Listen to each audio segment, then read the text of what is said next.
नमस्कार, एग्जाम है P by Jharkhand channel में आपका स्वागत है। तो दोस्तों जुड़ चुका हूं मैं यहां पर आप सभी सहायक अध्यापकों के आकलन परीक्षा की तैयारी को लेकर के। तो दोस्तों हम बताते चले यदि आप झारखंड में सहायक अध्यापक आकलन परीक्षा की तैयारी में 101% सफलता प्राप्त करना चाहते हैं तो आपको हम बता दें यहाँ पर तैयारी जो है आपको पाठ्यक्रम पर आधारित सारे प्रश्नों को करना होगा। अब हम आपको बता देते हैं आपको जाना है दिल्ली और आपने पकड़ लिया है बनारस का ट्रेन तो आप पीछे ही रह जाओगे, ठीक है? आगे नहीं जा पाओगे। तो उसी तरह से आप लोग क्या कर रहे हैं कि पाठ्यक्रम पर आधारित एनसीईआरटी टेक्स्ट बुक के प्रश्नों को तो पढ़ ही नहीं रहे हैं और सिर्फ यहाँ पर बाजारू चीजें लेकर के पढ़ रहे हैं और सिर्फ दूसरे चैनल से जाकर के एसएससी और जेएसएससी के क्वेश्चंस को आप देख रहे हैं। यहाँ से कुछ नहीं होने वाला है, आप जहाँ के तहाँ ही रह जाएंगे। आपको करना क्या है, तो आप अगर नहीं भी जुड़ते हैं किसी से तो आप सिर्फ टेक्स्ट बुक को पढ़िए। देखिए जैक ने स्पष्ट कह दिया है कि पाठ्यक्रम पर सारे आधारित प्रश्नों को ही पूछा जाएगा। अब इसके बाद भी बहुत से लोगों का कहना है कि पाठ्यक्रम का सिलेबस दिया है क्या? तो पाठ्यक्रम का सिलेबस है, जैक की किताब बनी हुई है, जैक ने ही किताब को दिया है। तो आपको पाठ्यक्रम देखना है तो आप सही ट्रेन को पकड़ें, सही जगह पर जाएँ और सही रणनीति में सही समय पर तैयारी करें, नहीं तो सब कुछ धरा के धरा रह जाएगा। तो आपको हम बता देते हैं, यहाँ पर इस चैनल पर यदि आप जुड़ते हैं तो आपको सब कुछ मिल रहा है, वही जो जैक मॉडल पर आधारित है। तो आपको सिर्फ और सिर्फ ₹501 में जुड़ करके आप यहाँ पर सारे पाठ्यक्रम पर आधारित प्रश्नों को देख सकते हैं और जैक मॉडल पर आधारित प्रश्नों को देख सकते हैं, जो कि कहीं भी किसी भी और किसी भी चैनल पर यह उपस्थित नहीं है। अब आपकी बारी है कि आप क्या डिसाइड करते हैं। अगर डिसाइड करते हैं तो अभी हमारे मोबाइल नंबर पर संपर्क कीजिए और यहाँ पर जुड़ जाइए, जिससे कि आपको किसी भी प्रकार का धोखा ना हो और आप यहाँ पर आकलन परीक्षा में पास करके एक दिन अस्थायी शिक्षक बन सकें। तो हम आपके लिए फिर यहाँ पर एक नए नोट्स को लेकर के उपस्थित हो चुके हैं। तो आप यहाँ पर देखेंगे आज हम आपको यहाँ पर देने जा रहे हैं क्लास 8 एक्सरसाइज 10 विज्ञान। तो देखिए यह नोट्स ऐसा है, यह पीडीएफ ऐसा है जो सामाजिक विज्ञान वाले को भी काम करेगा, पर्यावरण अध्ययन वाले को भी काम करेगा और यहाँ विज्ञान चैप्टर के अंतर्गत तो यह है ही, ठीक है, क्योंकि ये फसल से संबंधित है। फसल आपको देखिए भूगोल के अंतर्गत सामाजिक विज्ञान में पढ़ना है, 6 to 8 में आपका काम करेगा और 1 to 5 को पर्यावरण में पढ़ना है, ठीक है। विज्ञान वाले को विज्ञान सेक्शन के अंतर्गत पढ़ना है। तो सभी के लिए इंपॉर्टेंट है, आप सभी इसको अवश्य देख लीजिएगा। और आपको हम बता दें यहाँ पर अब आकलन परीक्षा बहुत जल्द होने वाली है और अभी तक जो कोई नहीं जुड़ पाए हैं वो जरूर जुड़ जाइए, क्योंकि जैक का सिलेबस भी घोषित हो चुका है, वह जैक मॉडल पाठ्यक्रम। तो ये आपका पाठ्यक्रम यानी टेक्स्ट बुक पर ही सारे प्रश्न आने वाले हैं और टेक्स्ट बुक के सारे नोट्स और पीडीएफ यहाँ पर आपको दिए जा रहे हैं चैप्टर वाइज। तो आप सभी अभी का अभी जुड़ करके सारे नोट्स और पीडीएफ जरूर परचेज कर लेंगे। तो चलिए देखते हैं, जब एक ही किस्म के पौधे किसी स्थान पर बड़े पैमाने पर नियमित रूप से उगाए जाते हैं तो उससे क्या कहते हैं। देखिए प्रश्न पूछा गया है और ये प्रश्न जो है आपका बिहार में आया हुआ था परीक्षा में, ठीक है। तो जब एक ही किस्म के पौधे किसी स्थान पर बड़े पैमाने पर नियमित रूप से उगाए जाते हैं तो क्या कहलाते हैं, फसल, सिंचाई, कृषि या कोई नहीं, ठीक है। तो इसका राइट आंसर देखिए होगा फसल। जब एक ही किस्म के पौधे किसी स्थान पर बड़े पैमाने पर उगाए जाते हैं तो उससे हम लोग फसल कहते हैं, ठीक है। क्या कहते हैं, फसल कहते हैं। मौसम के अनुसार 3 प्रकार के फसल का नाम बताइए। तो ठीक है, आप पूछता है कि मौसम के अनुसार फसल कितने प्रकार के होते हैं, तो मौसम के अनुसार फसल 3 प्रकार के हम लोग करते हैं, ठीक है। तो उसका नाम यहाँ पर कौन कौन है वो देखिएगा, खरीफ फसल, रबी फसल, जायद फसल या सभी, ठीक है। तो देखिए इसमें तीनों सही है, क्योंकि हमारे जो यहाँ फसल होती है उसमें खरीफ फसल भी होता है, रबी फसल भी होता है और जायद फसल भी होता है। तीनों फसल बिल्कुल सही है, इसका राइट आंसर डी होगा, ठीक है। खरीफ फसल की बुआई कब की जाती है, खरीफ फसल की बुआई कब की जाती है, ठीक है। तो यहाँ पर देखिएगा खरीफ फसल की बुआई कब की जाती है, जून जुलाई, जुलाई अगस्त, अगस्त सितंबर या कोई नहीं, ठीक है।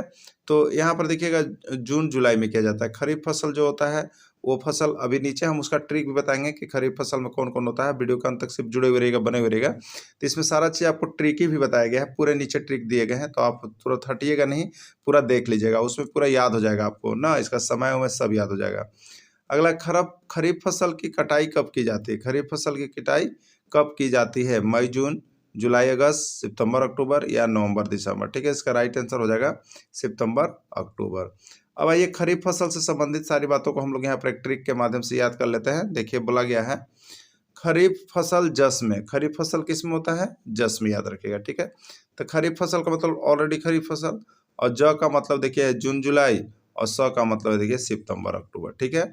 यानी जून जुलाई में बोया जाता है और सितंबर अक्टूबर में काटा जाता है, यही याद रखिएगा, ठीक ना। खरीफ फसल किस में होता है, जस में होता है, किस में होता है, जस में, यानी जून जुलाई में बोया जाता है और सितंबर अक्टूबर में काटा जाता है। यही इसका राइट आंसर होता है, तो इसको याद रख लीजिएगा।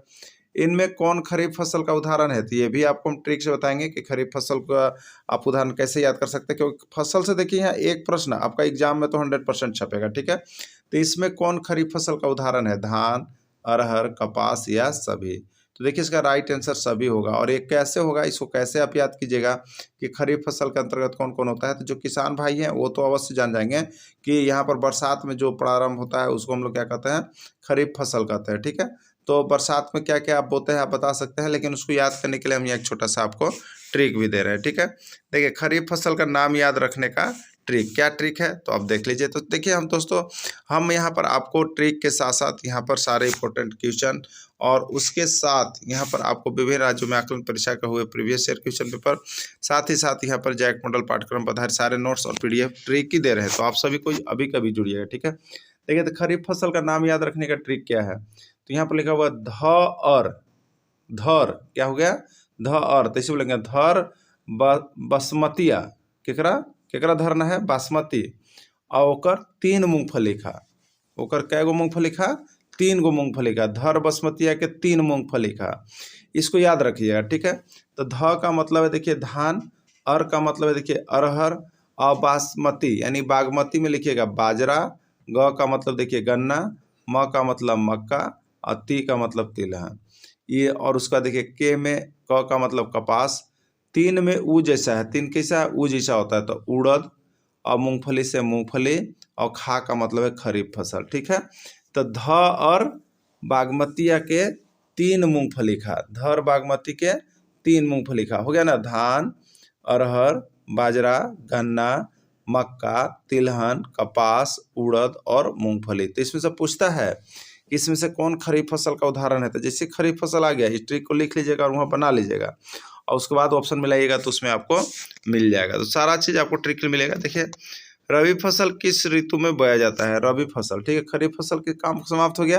तो जिस तरह खरीफ फसल का आपने पूरा ट्रिक देखा, उसी तरह से रबी फसल का भी आपको ट्रिक मिलेगा। बने रहिएगा, जुड़े रहिएगा। तो रबी फसल किस ऋतु में बोया जाता है, जाड़ा में, गर्मी में, बरसात में, या कोई नहीं, ठीक है। तो रबी फसल किस ऋतु में आ जाता है, जाड़ा, गर्मी, बरसात या कोई नहीं। तो खरीफ फसल बरसात में हो गया, तो बरसात के बाद होता है आपका यहाँ पर जाड़ा। तो यहाँ पर रबी फसल जो होता है वो जाड़े के ऋतु में बोए जाते हैं, ठीक है। अब देखिएगा ये लिखा हुआ है, एक ट्रिक लिखा हुआ है, आप लोग देखिएगा। वर्षा खफा रबी जाड़ा में जाए गर्मी में ना। वर्षा खफा है, वर्षा खफा लड़की का नाम है ना। तो वर्षा क्या है, खफी है, खफा है किससे, रबी से, कि जाड़ा में जाए या गर्मी में जाए, किस में जाए, तो वर्षा खफा है। तो देखिए खफा है यहाँ पर, यानी वर्षा मतलब बरसात, और खफा मतलब खरीफ फसल। तो बरसात में खरीफ फसल होता है। अब रबी जाड़ा में जाए या गर्मी में जाए, ये इसके कारण वर्षा खफा है। तो रबी जाड़ा में, यानी जाड़े में कौन होता है, रबी फसल होता है, रबी फसल जाड़े में। और जय गर्मी में, या जाए गर्मी में, तो जय हो गया जायद फसल, और एक किस्म हो गया गर्मी में होगा, ठीक है, गर्मी में होता है। याद हो गया।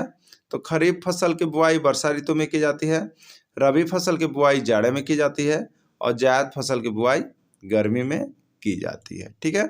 चलिए रबी फसल की बुआई का समय क्या है, नवंबर, दिसंबर, जनवरी या फरवरी, ठीक है। तो रबी फसल यहाँ पर जाड़े में होता है, जिसकी स्टार्टिंग नवंबर से होती है, तो ये नवंबर में होगा, किस में होगा, नवंबर में हो जाएगा। रबी फसल की कटाई का समय क्या है, रबी फसल की कटाई का समय क्या है, जनवरी, फरवरी, मार्च, या सभी, या अप्रैल, ठीक है। देखिए ज़्यादातर जो रबी फसल की कटाई का समय होता है वो आपको लास्ट रूप से मार्च हो जाता है, और नहीं तो इसको फरवरी में भी हम लोग समाप्त कर सकते हैं, लेकिन ज़्यादा करके मार्च तक लास्टिंग होता है, इसलिए हम लोग उसको मार्च रखते हैं ना। अब देखिए रबी फसल के लिए यहाँ पर याद कर लीजिएगा कब किस समय रबी फसल होता है ना। तो रबी फसल के लिए हम लोग देखेंगे यहाँ पर, रबी फसल रन में, क्या है आपका, रबी फसल रन में। तो रबी से रबी फसल हो गया, और रन में देखिए र का रबी फसल है, और न का मतलब है देखिए नवंबर, और मई का मतलब है देखिए मार्च। यानी रबी फसल जो है नवंबर में बोया जाता है और मार्च में काटा जाता है, ठीक है, यहाँ पर लिखा हुआ है। अगला है आपका इनमें कौन रबी फसल का उदाहरण है? आलू, मटर, सरसों या सभी। ठीक है, तो आलू, मटर, रबी, सरसों ये सभी जो है नवंबर के बाद ही होते हैं, जनवरी फरवरी तक। तो ये सभी जो है आपको चले जाएंगे रबी फसल में। रबी फसल के अंतर्गत कौन कौन चीज़ आता है? देखिएगा, रात में खाना, रात में आप खाना जो खाते हैं वो सब फसल आपका जो है रबी फसल का है। ठीक है, जैसे आलू, तो आलू जरूर खाना में चाहिए। सरसों, तो सरसों नहीं पीसेंगे तो मसाला के रूप में वो खराब हो जाएगा।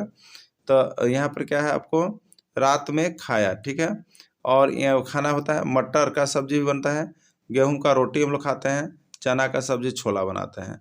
तो ये सभी रात में लिए जाने वाली चीज़ है। तो रात में जो आप पदार्थ का यूज करते हैं वो सभी जो है यहाँ पर क्या हो जाएगा, आपका रबी फसल के अंतर्गत हो जाएगा। हॉर्टिकल्चर का संबंध किससे है, किस उत्पादन से है? हॉर्टिकल्चर का संबंध किस उत्पादन से है? फलों, फूलों, सब्जियों या सभी? तो इसका राइट आंसर सभी हो जाएगा। ठीक है, अगला देखिए, कार्बोहाइड्रेट प्रदान करने वाली फसल है। कार्बोहाइड्रेट प्रदान करने वाली फसल है चावल, गेहूं, मक्का या सभी। ठीक है, तो कार्बोहाइड्रेट हमारे शरीर को ऊर्जावर्धक प्रदान करता है, इसका राइट आंसर सभी हो जाएगा। प्रदान करने वाली फसल है, कौन सी फसल जो है आपको प्रोटीन प्रदान करती है, आपको यहाँ बताना है। ठीक है, कौन सी फसल प्रोटीन प्रदान करती है? सोयाबीन, चना मटर, मसूर, अरहर या सभी? तो इसका राइट आंसर देखिए डी सभी होगा, क्योंकि जितनी भी दालें हैं, जितनी भी दालें हैं वो दाल हमें क्या प्राप्त करती है, क्या हमें प्रदान करती है? प्रोटीन प्रदान करती है। दालें हमें प्रोटीन प्रदान करती है, याद में रखिएगा। तो चाहे सोयाबीन हो, चना हो, मटर हो, मसूर हो, अरहर हो, ये सभी दाल हैं और ये सभी दालें प्रोटीन प्रदान करती है। और सबसे अधिक प्रोटीन किस में है? तो आपका सोयाबीन में माना जाता है सबसे अधिक। ठीक है, ये प्रश्न भी आया हुआ है। वसा प्रदान करने वाली फसल है सरसों, मूंगफली, तिल या सभी? तो इसका राइट आंसर सभी होगा। देखिए, वसा हमें कौन प्रदान करता है? तो वसा हमें तेल प्रदान करता है। ठीक है, तेल जो है हमको क्या करता है? वसा प्रदान करता है, जितना भी तेलीय चीज है। तो सरसों से भी तेल का निष्कासन होता है, मूंगफली से भी तेल होता है और तिल का भी तेल होता है। तो ये सभी हमें क्या करते हैं? वसा प्रदान करते हैं हमारे शरीर को। ठीक है, रेशेदार फसल का उदाहरण है। रेशेदार फसल वैसे फसल जिनसे धागे बनाए जाते हैं, रेशे बनाए जाते हैं। दिमाग में रखिए, रेशा मतलब धागा। तो जूट होता है और कपास होता है, ए और बी दोनों होता है या कोई नहीं? तो इसका राइट आंसर देखिए सी होगा, ए और बी दोनों, यानी जूट और कपास जो है ये सभी क्या है, आपस में रेशेदार फसल के नाम से जाने जाते हैं। भारत में भारत कैसा देश है? कृषि प्रधान देश है, व्यापार प्रधान देश है, नहर प्रधान देश है या कोई नहीं? ठीक है, तो भारत कैसा देश है? भारत एक कृषि प्रधान देश है, ये बिल्कुल आपका राइट आंसर। देखिए, आप लोग भी कमेंट करते चलिएगा और जिनको भी यह वीडियो मिले, देखिए हाथ से लिखा हुआ है और यही जैक मॉडल पर आपके पारा सूचक आकलन परीक्षा में 100% छपने की गारंटी हम आपको दे रहे हैं। ठीक है, तो आप सभी अभी भी नोट्स यहाँ से परचेज कर लेंगे, क्योंकि अभी बहुत समय बचा हुआ एग्जाम के लिए और 2 दिन में आपका नोट समाप्त हो जाएगा। बहुत कम पेज का, बहुत इंपॉर्टेंट बना हुआ है। भारत की कुल आबादी का कितना प्रतिशत भाग कृषि पर निर्भर है? 50%, 60%, 70% या 80%? ठीक है, तो भारत की कुल आबादी का लगभग 70% भाग जो है आपका कृषि कार्य पर आधारित है। 2011 की जनगणना के अनुसार भारत की आबादी कितनी है? 1 करोड़ 20 लाख या 1 करोड़ 21 लाख? कितना है इसका? ठीक है, तो 2011 की जनगणना के अनुसार जो है इसका 121 करोड़ जो है जनसंख्या है। उर्वरक के संबंध में क्या सही है? उर्वरक एक रासायनिक पदार्थ है, उर्वरक एक कार्बनिक पदार्थ है, उर्वरक का उत्पादन फैक्ट्रियों में होता है या सभी होता है? ठीक है, तो यहाँ पर देखिएगा, ये बिल्कुल सही है कि उर्वरक जो है एक रासायनिक पदार्थ है, बिल्कुल सही है। उर्वरक एक कार्बनिक पदार्थ है, कार्बन उत्पन्न करता है। उर्वरक का उत्पादन फैक्ट्रियों में होता है, बिल्कुल सही है। यानी इसका राइट आंसर क्या हो जाएगा? डी सभी हो जाएगा। क्या हो जाएगा? सभी हो जाएगा। ठीक है, चलिए अगला देखिएगा। यहाँ पर उर्वरक में कौन से तत्व होते हैं? जो हम लोग उर्वरक लेते हैं उसमें कौन कौन से तत्व शामिल होते हैं? हाँ, देखिए, ये जेटेट में भी पूछा गया था आपके एग्जाम में और आप लोग गलत भी किए होंगे। नाइट्रोजन, फास्फोरस, पोटेशियम या सभी? ठीक है, तो उर्वरक में कौन से तत्व होते हैं? तो सभी होते हैं। क्या होते हैं? सभी होते हैं, जिसमें नाइट्रोजन भी होता है, फास्फोरस भी होता है और पोटेशियम भी होता है। अगला है NPK का क्या अर्थ है? यही प्रश्न देखिए आपको आया हुआ था जेटेट में 2013 में ना। NPK का क्या अर्थ है? Nitrogen, potassium, calcium, nitrogen, phosphorus, potassium, nitrogen, phosphorus, calcium. ठीक है, तो देखिए इसका क्या आंसर होगा? तो N का मतलब हो जाएगा देखिए नाइट्रोजन, P का मतलब देखिए हो जाएगा पोटेशियम और पी का मतलब यहाँ पर फास्फोरस है, ठीक है, नाइट्रोजन है, पी का मतलब फास्फोरस है और के का मतलब देखिए पोटेशियम है, ठीक है। तो होना चाहिए नाइट्रोजन, फास्फोरस और पोटेशियम, नाइट्रोजन, फास्फोरस और पोटेशियम, ठीक है। तो यहाँ पर किस में नाइट्रोजन, फास्फोरस, पोटेशियम, ये बी में लिखा हुआ देखिए, नाइट्रोजन, फास्फोरस और पोटेशियम ना, यही इसका राइट आंसर हो जाएगा बी। अगला है आपका यहाँ पर, खाद के संबंध में क्या सही है। खाद एक प्राकृतिक पदार्थ है, खाद खेतों में बनाई जाती है, खाद से मिट्टी को ह्यूमस प्रचुर मात्रा में मिलता है, या सभी। तो इसका राइट आंसर देखिए बिल्कुल सही है, क्योंकि खाद जो है, खाद होता है वह एक प्राकृतिक पदार्थ है जो जीव जंतुओं के सड़े गले मल मूत्र से बनता है, और खाद खेतों में बनाई जाती है, खाद में मिट्टी को ह्यूमस प्रचुर भाग में मिलता है, ठीक है। तो इसका राइट आंसर सभी हो जाएगा, इसका राइट आंसर क्या होगा, सभी हो जाएगा, डी हो जाएगा। चलिए अगला देखिए, फलीदार पौधों की जड़ों में क्या पाया जाता है। जो फलीदार पौधों के जड़ होते हैं, तो फलीदार पौधों की जड़ों में क्या पाया जाता है, राइजोबियम, लैक्टोबियक जीवाणु, शैवाल जीवाणु या कोई नहीं, ठीक है।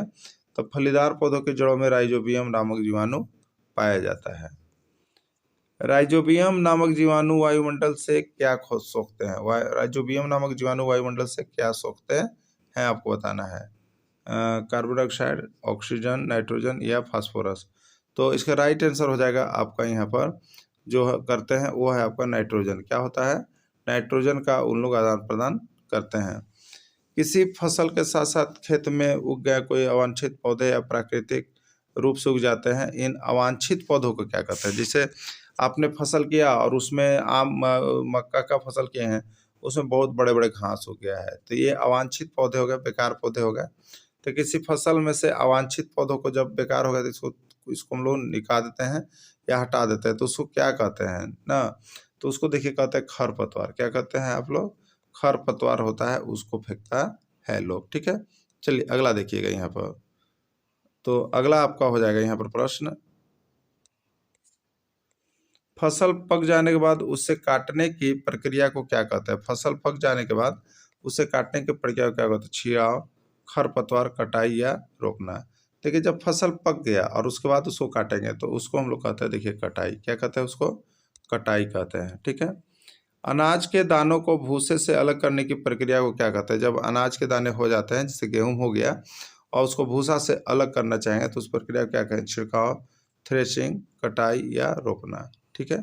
तो थ्रेशिंग मशीन आता है, उसी मशीन से हम लोग अलग अलग कर लेते हैं, इसका राइट आंसर थ्रेशिंग हो जाएगा, ठीक है। तो दोस्तों इस तरह से आपको झारखंड में जितने भी एग्जाम होने वाले हैं, आकलन परीक्षा का सारा नोट्स बन करके तैयार है। आपको सिर्फ आवश्यकता है पैसे दे करके जुड़ने की, और जब तक परीक्षा नहीं होगी तब तक हम आपको जोड़ करके रखेंगे, और वहाँ पर जा करके आप 101% सफलता प्राप्त कर सकते हैं, और वहाँ से जा करके आप सारे नोट्स और वीडियो देख सकते हैं। अभी का भी जरूर परचेज कर लीजिएगा। वीडियो के अंत तक जुड़े रहे, इसके लिए आप सभी को बहुत बहुत धन्यवाद।